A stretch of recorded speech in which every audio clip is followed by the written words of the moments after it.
Hey folks, welcome back to SivaLabs YouTube channel. In this video, we are going to talk about the infamous Hibernate's lazy initialization exception. We'll talk about when this exception occurs, what is the root cause of it, and what are the quick and dirty ways to fix this issue, and what are the three other good ways to fix this issue. We're going to talk about all that in this video, so let's get into it. So here we have a springboot application which is using Spring Data JPA and Flyway migrations and Web MVC. So let's quickly explore what we have and then understand the problem, and let's talk about the solution. So first here we have Flyway migrations. The first Flyway migration contains the create table statements for posts and comments tables. We have two tables. And then the second table just inserts some sample data. That's it, nothing much super complicated here. And again, in the domain package, we have post JPA entity, which has a one-to-many associations to comment JPA entity. And a comment also has a back reference to post entity with many-to-one association. So very simple JPA entity setup here. And we have post repository, which is nothing but a Spring Data JPA repository. And again, in post service, we have one method, find all posts, where we are loading all the posts using post repository.findAll and returning all the posts as a list of posts.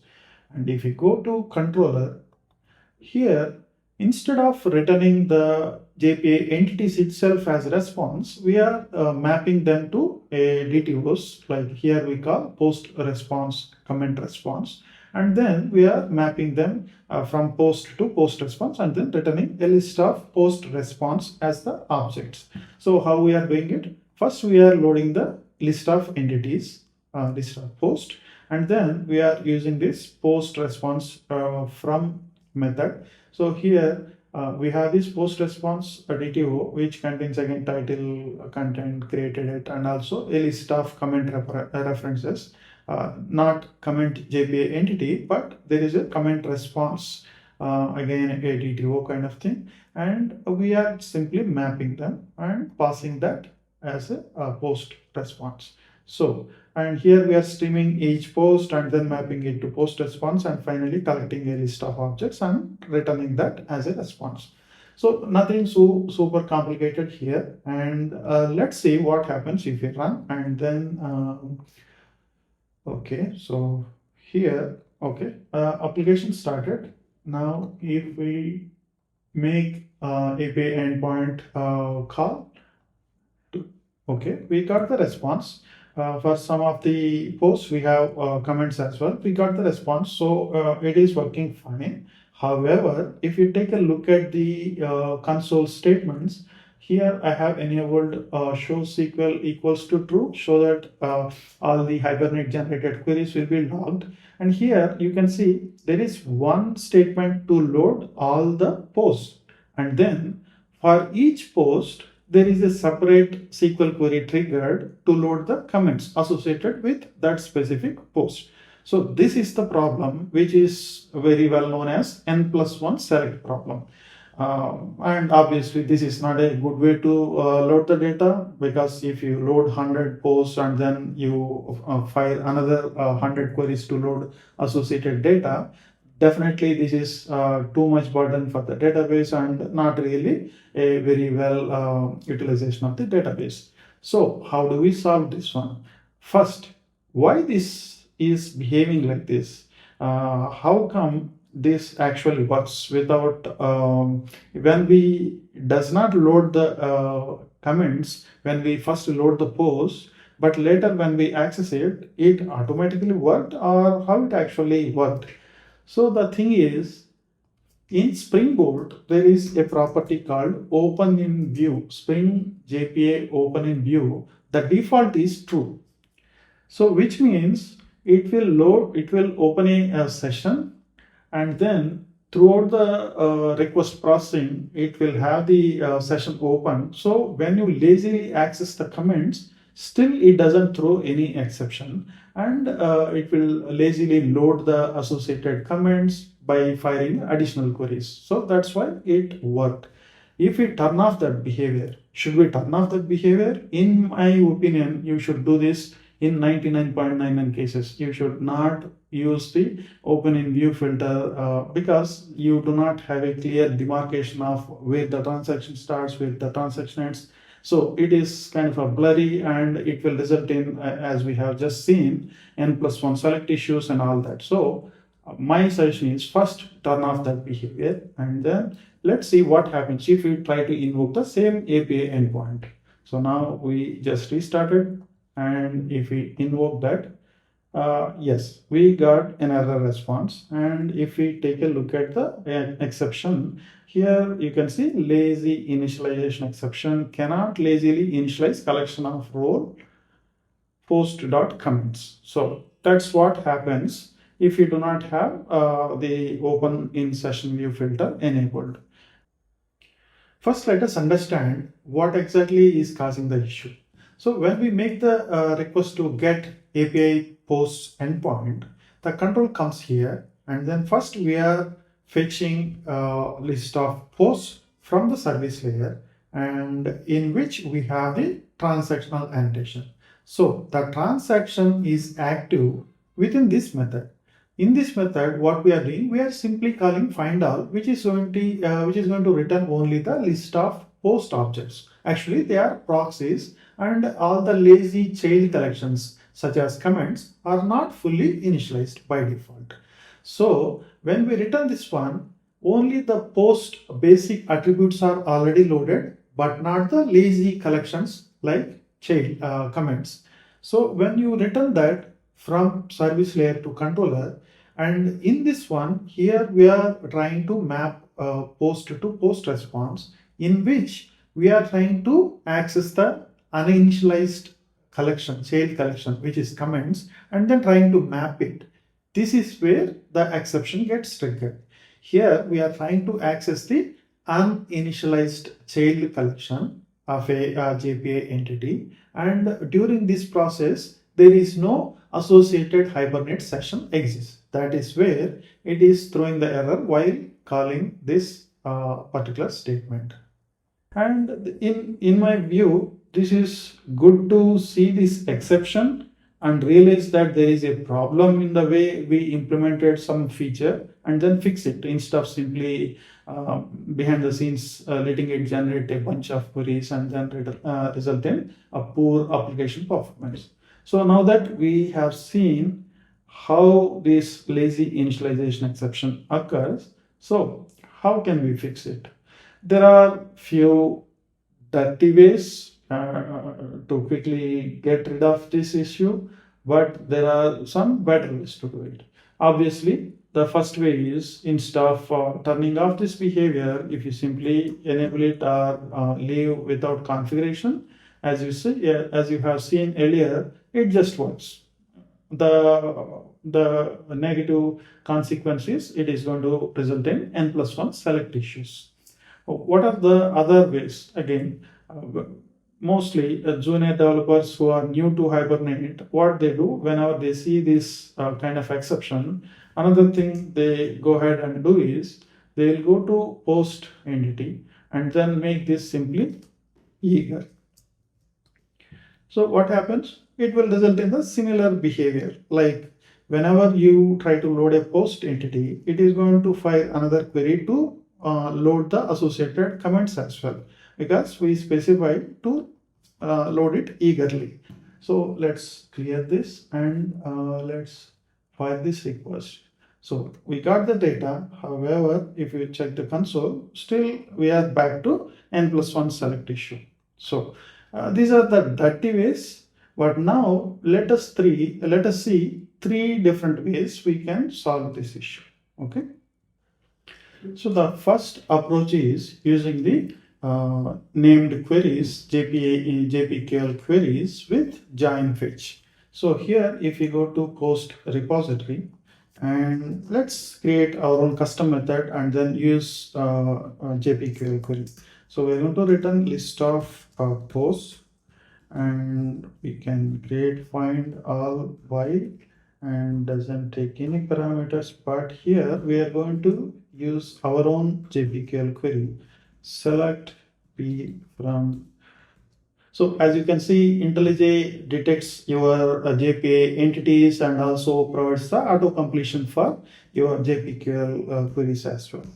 So here post p, and you can say left join fetch p dot comments. So what does this mean? Whenever you load a post, you also join fetch, left join fetch the associated comments as well.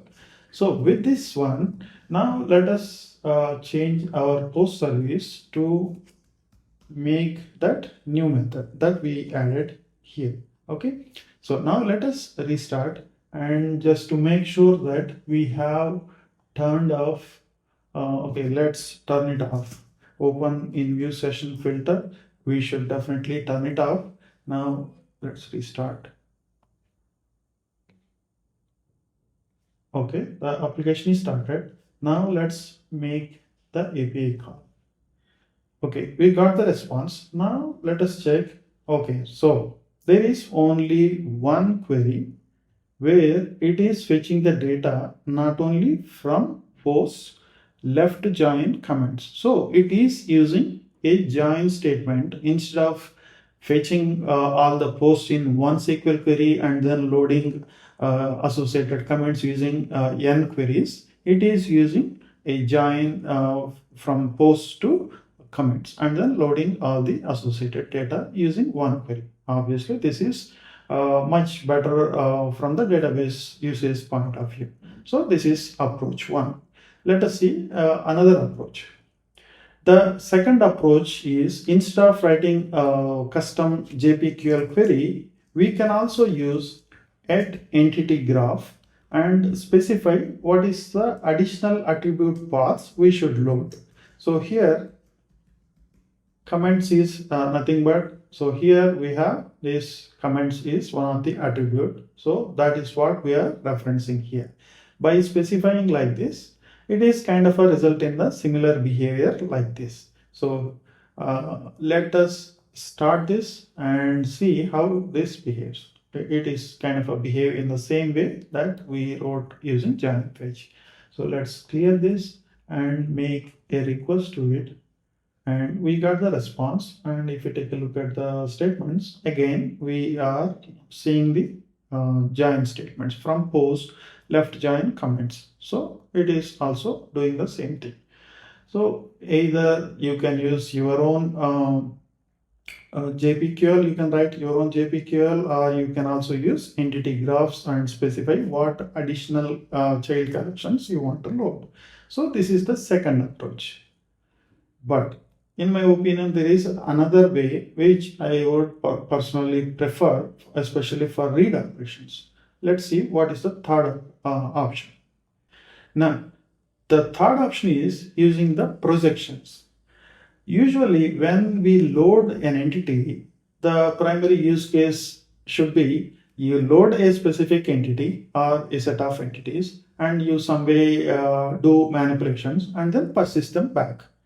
But if your primary use case is just loading the data and then either show the results in a web page or send it as a JSON response back to the client, then I would say you don't need to load the entities itself, because once you load the entities, they are going to be in the persistence context, but we might not want that. So in this case, especially if you want to load only a partial set of data, in that case, you can go for projections where you can precisely specify what kind of fields you want to load and all that. So let us see how we can use Spring Data JPA projections. Let's go to post entity, and again in IntellijIdeA we have this feature where we can create a DTO or create a Spring Data JPA projection. So this is what we want, right? So let's click on it, and here it shows, okay, this is the domain entity for which we want to create a projection class, and by default it is giving post info. Okay, let's go with that, and you can specify what attributes you want to load. I would say I want all the fields, and also I want to load the associated comments as well. So when I click on it, I need to specify, okay, is there any existing class that you want to use it, or you want to create a new one, or you want to create a nested class. I would go with nested class. Here also I can choose, let's say I don't want created it, I can uncheck that, but let's go with all the ID content created it, but I don't need to load post again within the comment as well. So we are not selecting this one. And again, the class would be comment info. So with this one, we'll say select OK, and you can see here we have this post info interface, and with all the selected properties, there are getters, and there is a get comments again, which is having another interface here. So it created all the necessary interface and properties getters and all that. Now let us go back to post repository. Instead of returning post, let us return info or post info. Spring Data API is going to take care of loading the associated details like along with comments, and instead of returning the post entities, it is going to take care of dynamically creating a bean that implements this post info interface and populates the data, and it does all the magic behind the scenes. Now the advantage is we are not loading the entities and then worrying about okay, does it have a proxy, and then maybe later it will result in a lazy initialization exception. We don't get into all that complexities. Here we are simply returning projection, which is nothing but a simple interface, and you will not get a lazy initialization exception. But let us change few things here, because now it is returning post info. If we go back, and here it is post info, and okay, let us change, instead of taking the post, we'll take post info, and also here it would be comment info. Okay, so now all things should be fine. And if we restart the application, it should work just the same way earlier it used to work. But the difference is now we are not leaking or sending the post entities into the controller layer. Instead, we are returning Spring Data projections, and you will not run into a lazy initialization exception here. So let's fire this request. We got the response, and we have only one SQL statement executed. Okay, so overall, these are the three different ways we can handle this issue. One is either by writing our own JPQL and then using join fetch to load the lazy collections, or we can use entity graphs, again specifying what additional child collections you want to load. And also you can use Spring Data API projections. These are the three different options that you can use to get rid of this lazy initialization exception. And as I said, my personal preference is, if the use case is only for reading the information, I would prefer to go with Spring Data API projections here. So I hope you understand why this lazy initialization exception occurs, and there are some couple of quick fixes, but results in N+1 select issues. And then finally, we have seen three different ways to fix this issue by loading by using joins instead of making a separate queries. And finally, we have seen how using Spring Data API projections especially useful for read-only operations. I hope this is helpful, and thanks for watching. Bye-bye.